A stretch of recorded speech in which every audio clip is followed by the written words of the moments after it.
গাছই লাগায়। তারা বেশি ফল গাছও লাগায় না। কিন্তু তারা তাদের আরেকটা জিনিস হচ্ছে গিয়ে তারা ধান লাগায়। আবার দেখা যায় যে অনেক ক্ষেতে ভুট্টাও চাষ করে, হ্যাঁ?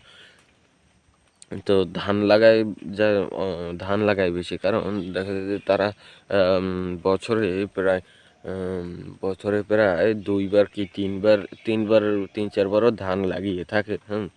তো মানে তারা কৃষির কাজের উপর অনেক নির্ভর করে, মানে কৃষিকাজ করে বেশি। আমাদের বরিশালে এইটো ডাবরা এলাকা, মানে নিচু এলাকা, হ্যাঁ? তো মানে এই এলাকায় কিন্তু আপনার বেশি একটা ধান হয় না, ঠিক আছে? মানে ধান হয় মাত্র ২ বার বছরে, ২ বার লাগায়, ঠিক আছে? এর চেয়ে কিন্তু আর বেশি লাগানো হয় না। মানে নিচু এলাকা তো, তাই ধান ২ বার লাগানো হয়। আর যেসব অঞ্চলে উঁচু, যেমন কুমিল্লা, সাতক্ষীরা, বরগুনা এরকমের বিভিন্ন যে জেলা, মানে অনেক কোন যেই জেলা উঁচু, মানে মাটি উর্বর, তো সেই জেলায় কিন্তু বেশি পরিমাণে ফসল চাষ করা হয়।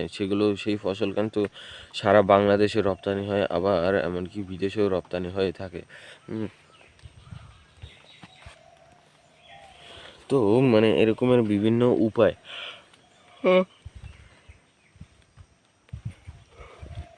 তো এরকম কিন্তু দেখা যায় যে আপনার এক জায়গায় এক রকমের ফসল হয় এক অঞ্চলে, হ্যাঁ? তো মানে এই যে আপনার চাম্বল যে গাছটা, এই চাম্বল গাছটা কিন্তু আপনার খুব কম, মানে সারি অনেক কম। এই চাম্বল গাছ মূলত আমাদের গ্রাম অঞ্চল থেকে যে কেটে যে নেয়, হুম, এগুলো কিন্তু দেখা যায় যে আপনার মানে ওই আম, স আপনার যে গাছের যে দালাল আছে, মানে যারা গাছ কেনে, হুম, মানে যারা গাছ বিক্রি করে, মানে ধরুন আমার গাছ, হ্যাঁ, আর একজন সে সারা এলাকার গাছ বিক্রি করে, মানে কেনে, হ্যাঁ, যে বিক্রি করে তার কাছে গিয়ে কিনে নেয়। হুম, সে আবার বিক্রি করে দালাল, মানে বরিশাল, মানে দূরে নিয়ে বিক্রি করে। আবার যার দরকার হয় প্রয়োজন, মানে সে হচ্ছে কি একজন পাইকার বললেই চলে, হ্যাঁ? পাইকার সে, হুম। তো সেই পাইকারের কাছে আমরা বিক্রি করি।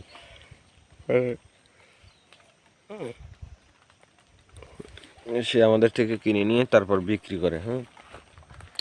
তো এই চাম্বল গাছগুলো মূলত আপনার বেশিরভাগ বিক্রি করা, মানে যারা কিনে নেয় তারা হচ্ছে গিয়ে যারা বিল্ডিংয়ের কাজ করে, হ্যাঁ? মানে দালান কোঠার যারা কাজ করে, হ্যাঁ? মানে বড় যখন বিল্ডিং উঠায়, তখন দেখা যায় যে যখন ছাদ দেয়, হ্যাঁ? মানে ছাদ ঢালাই হবে তার আগে দেখা যায় যে বাঁশ দেয়, হ্যাঁ? বাঁশ দিয়ে মাচা বাঁধে, উপরে তক্তা দেয়, তো বাঁশগুলো হচ্ছে গিয়ে, মানে এগুলো একটা বাঁশ, হ্যাঁ? তো কুমিল্লাও আমি দেখেছি, সেখানে বিশাল একটা এলাকা নিয়ে বাঁশ বাগান, মানে ওই এলাকায় আর কোনো গাছ নেই, শুধু বাঁশ বাগান, শুধু